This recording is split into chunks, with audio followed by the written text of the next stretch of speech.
उत्तर से लेकर दक्षिण तक और पूरब से लेकर पश्चिम तक शुक्रवार के दिन मौसम के मिजाज में नरमी देखी गई। कहीं तेज बारिश तो कहीं पर बारिश के साथ तेज हवाएं हर किसी को हैरान कर रही थी। सुबह की शुरुआत उजाले से नहीं बल्कि शाम की तरह प्रतीत होने वाले अंधेरे से हुई। सड़कों पर थम रही गाड़ियों की रफ्तार और दफ्तरों की तरफ बढ़ने वाले पांव खुद ब खुद बारिश के कारण रुक रहे थे या तो अपने अपने दफ्तरों की दहलीज पर देर से पहुंच रहे थे। मौसम के मिजाज का ये बदलाव किन किन शहरों में देखने को मिला, इस पर नजर डालते हैं। यूपी में शुक्रवार को मौसम बिगड़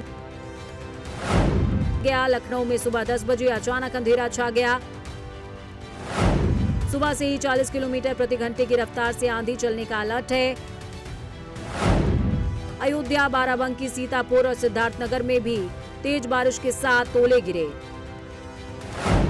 इससे पहले प्रयागराज और मथुरा में तेज बारिश हुई, धूल भरी आंधी चली। कानपुर, नोएडा, आगरा, अलीगढ़, मेरठ समेत 25 से ज्यादा जिलों में रुक रुक कर बारिश हुई। तो वहीं प्रयागराज, बलरामपुर, बहराइच और मिर्जापुर में आकाशीय बिजली गिरने से 3 किसानों समेत 5 की मौत हो गई।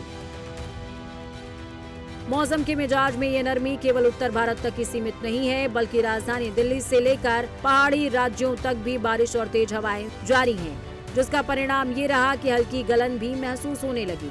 अब सवाल ये कि मौसम ने अचानक करवट ले क्यों ली, ये समझ लेते हैं। मौसम विभाग के मुताबिक बारिश का मुख्य कारण एक सक्रिय पश्चिमी विक्षोभ है।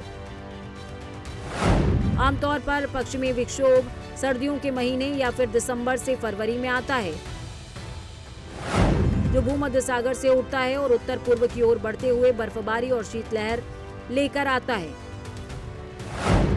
लेकिन इस बार ये एक सीधे ट्रफ के रूप में आया है, जिसने भारत, पाकिस्तान और अफगानिस्तान के ऊपर करीबन 1000 किलोमीटर रेन बैंड बना दिया है। मार्च के अंत में जेट स्ट्रीम कमजोर होकर उत्तर की ओर खिसक जाती है, जिससे ऐसे सिस्टम दुर्लभ हो जाते हैं। लेकिन इस बार ये काफी सक्रिय है। मौसम विभाग की माने तो आने वाले कुछ और दिन मौसम में ऐसी नरमी बनी रहेगी। कयास ये भी लगाए जा रहे हैं कि इससे भी खराब मौसम हो सकता है। देखिए, मुख्य रूप से अगर हम देखें तो एक वेस्टर्न डिस्टर्बेंस है, पश्चिमी विक्षोभ है, जो आज सुबह अगर हम उसका एक्सटेंड देखें तो वो नॉर्थ पाकिस्तान से लेकर के साउथ वेस्ट मध्य प्रदेश तक था। इसके साथ साथ कई साइक्लोनिक सर्कुलेशन भी हैं। एक हरियाणा के ऊपर बना हुआ था, इसके साथ एक नॉर्थ वेस्ट मध्य प्रदेश और उसके लगा हुआ जो दक्षिणी उत्तर प्रदेश का क्षेत्र है वहाँ पर भी केंद्रित था। इसके साथ कई ट्रफ रेखा भी हैं जो इस तरह कंड्यूसिव माहौल को जो है तैयार कर रही थी, जहाँ पर थंडरस्टॉर्म एक्टिविटी लार्ज स्केल पर पूरे भारतवर्ष में देखने को मिल रही है। अगर हम दिल्ली के बारे में फोकस करके बात करें तो जो कल भी रेनफॉल की एक्टिविटी हुई थी, जिससे मैक्सिमम टेम्परेचर में काफ़ी ड्रॉप हुआ था। आज भी सुबह इस पर देखा कि हमारा अनुमान ये है कि आज भी जो शाम का वक्त है उसमें भी इंटरमिटेंट रूप से जो वर्षा गतिविधि है वो देखने को मिल सकती है दिल्ली में। हालांकि कल से ये एक्टिविटी कम हो जाएगी, कल से फिर बारिश की संभावना कम रहेगी। आज जो जैसे मेनली क्लाउडी कंडीशंस दिख रही हैं, कल पार्टली क्लाउडी कंडीशंस हो जाएंगी। मैक्सिमम टेम्परेचर में कल की तुलना में आज फिर से थोड़ा सा गिरावट देखने को मिल सकती है 2 से 3 डिग्री सेंटीग्रेड की। इस सिस्टम के कारण न केवल बारिश हो रही है, बल्कि 40 से 80 किलोमीटर प्रति घंटे की रफ्तार से तेज हवाएं भी चल रही हैं। कई राज्यों में ओले भी गिरे हैं, तो वहीं हिमालयी राज्यों में हल्की से मध्यम बर्फबारी भी हो रही है।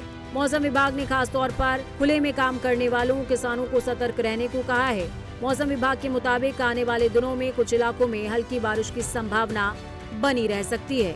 Bureau report, prime news.